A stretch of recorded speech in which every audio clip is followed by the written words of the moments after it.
2 weeks ago, Beijing lab ZAI released a model called GLM 5.2. And according to Artificial Analysis, which is an independent benchmarking firm, it is now the top-ranked open weight model in the world, scoring on par with Claude Opus, GPT 5.5 and Gemini 3.1 Pro. So it carries an MIT license, which means anyone can download it, run it on their own infrastructure and modify it without asking permission.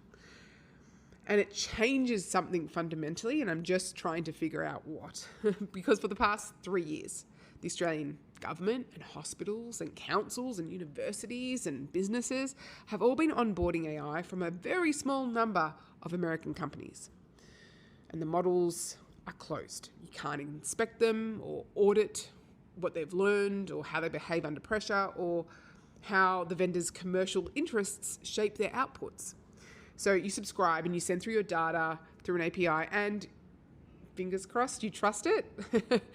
And the arrangement did make sense, I suppose. The capability gap justified the use, and if you wanted frontier performance, there was exactly one way to get it, and that came with that mystical black box attached. And the dependency was the price of admission. But recently, Anthropic CEO Dario Modi has actually made the sharpest version of the counter-argument himself. So he points out that open source does not work in AI the same way it worked in software, because you can't read weights the same way that you read code. And he calls the openness a red herring. And the only question that really matters, he says, is whether or not the model is good. But that is precisely why this moment is so uncomfortable for those closed labs, because if capability is the only question that matters and now an open model answers it, then the black box has to justify itself on some other ground. And so what is that ground? And honestly, I think it's trust.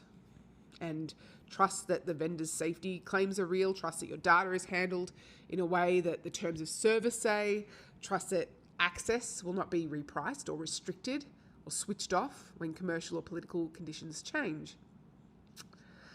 And that's a lot of trust to place in companies we can't audit, that are headquartered in a jurisdiction that we don't vote in and have honestly shown themselves to be untrustworthy. So open weights do not solve interpretability. You still cannot fully read what a model has learned. The black box problem does not disappear entirely, but what changes is the dependency. A model running on your infrastructure cannot be repriced next quarter, and it can't be withdrawn. It can be watched, tested, and exited on your own terms.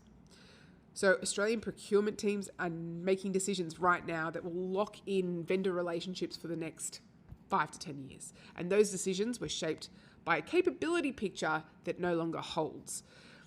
So the AI black box was a trust arrangement, and the trust arrangements only survive whilst there's no alternative.